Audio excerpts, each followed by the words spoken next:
நேற்று ஒன்றிய அரசு ஜாதிவாரி கணக்கெடுப்பு நடத்த வேண்டும் என்று சொல்லியிருக்கிறார்கள். அதை நாங்கள் வரவேற்கிறோம். தொடர்ந்து எதிர்க்கட்சிகள், மாண்புமிகு முதலமைச்சர் அவர்கள் தொடர்ந்து வலியுறுத்திட்டே வந்திருந்தால், எதிர்க்கட்சிகள் எல்லாம் வலியுறுத்தி கொண்டே இருந்தனர்.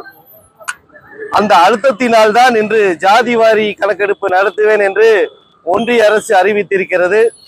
இதற்கு முழு காரணம் மாண்புமிகு முதலமைச்சர் என்பதை இந்த நேரத்தில் தெரிவித்துக் கொள்கிறேன். மேலும் இந்த நாட்டில் சகோதரத்துவம், அமைதி நிலவ வேண்டும். அதற்காகத்தான் இந்த நாட்டுக்கு சுதந்திரம் வாங்கி கொடுத்த அண்ணல் காந்தி அவர்கள் அரசியல் சட்டம் இயற்றிய அம்பேத்கர் அவர்கள் விரும்பினார்கள்.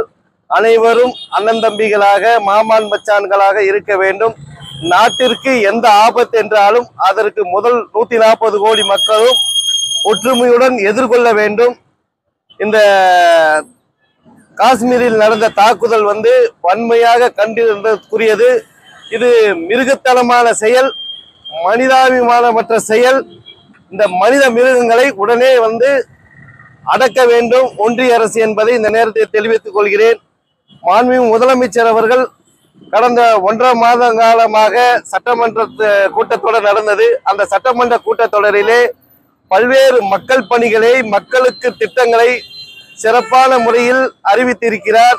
அதே மாதிரி காலனி என்ற அந்த சொல்லை எடுத்திருக்கின்றார். மக்களுக்கான முதல்வர், இந்தியாவிலே முதன்மையான முதல்வராக, ஜாதி மதங்களை கடந்து மனிதநேயமுள்ள முதல்வராக, அனைவருக்கும் அனைத்தும் மக்களுக்கும் அனைத்தும் சேர வேண்டும் என்று இரவு பகலாக பாடுபட்டு கொண்டிருக்கும் மாண்புமிகு முதலமைச்சர் அவர்களுக்கு இந்த நேரத்தில் நன்றியையும் பாராட்டையும் பல்சமய நல்லுறவு இயக்கத்தின் சார்பாக தெரிவித்துக் கொள்கிறோம். மாண்புமிகு முதலமைச்சர் அவர்கள்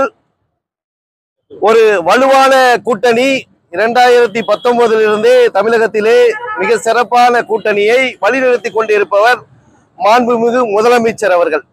எதிர்க்கட்சிகள் கூட்டணி என்பது சந்தர்ப்பவாத கூட்டணி. அதனால் மாண்புமிகு முதலமைச்சர் அவர்கள் 200க்கு மேல் வெற்றி பெறுவோம் என்று சொல்லியிருக்கிறார்.